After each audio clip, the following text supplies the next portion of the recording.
Par un dimanche triste, pluvieux, j'entrais dans l'église d'un village perdu du fin fond de la campagne mayonnaise, afin d'assister à la messe. Dans l'édifice, plein de bonnes gens du pays, casquettes rondes et tailleurs démodés de rigueur. Ça sentait la cire, la vieille province et le désuet. J'observais avec soin cette société de dévots endimanchés. Chose étonnante, parmi cette assistance grisonnante, il y avait quelques donzelles à la mine moderne, colorée.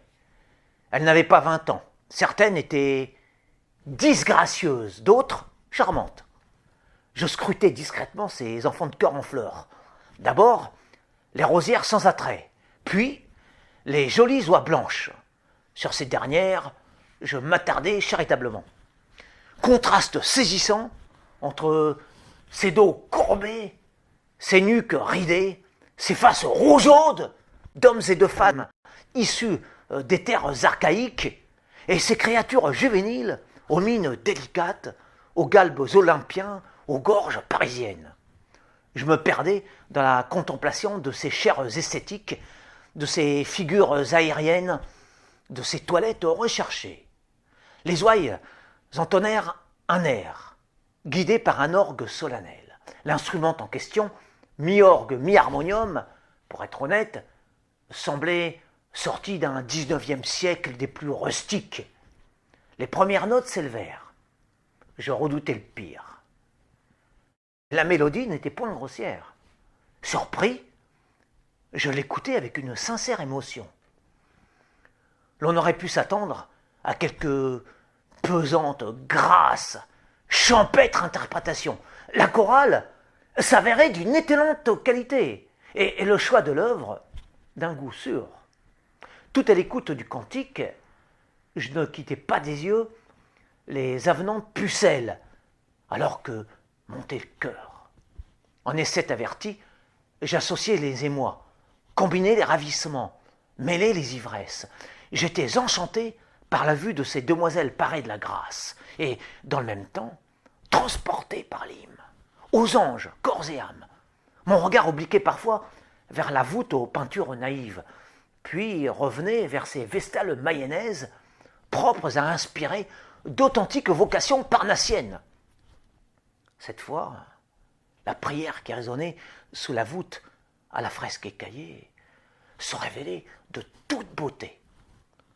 Totalement inattendu d'entendre ça dans ce clocher du fin fond de la Mayenne.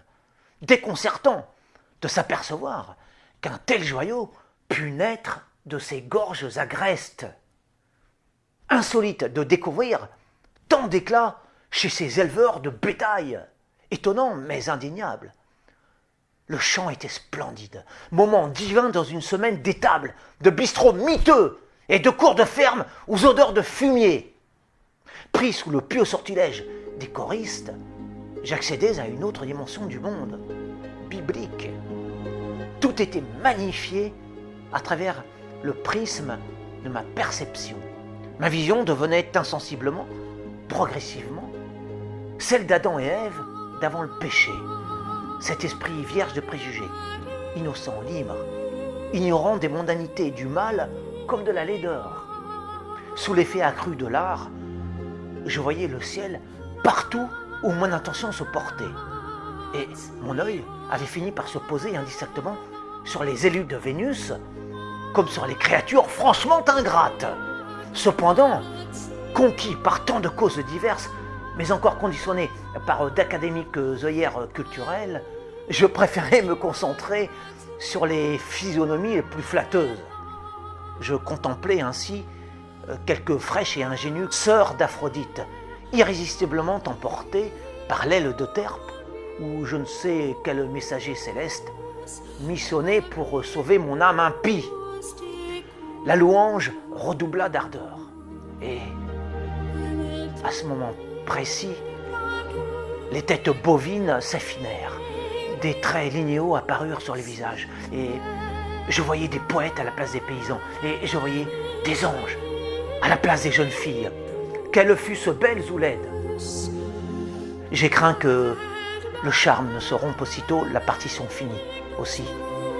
Ai-je quitté les lieux bien avant la fin de l'office.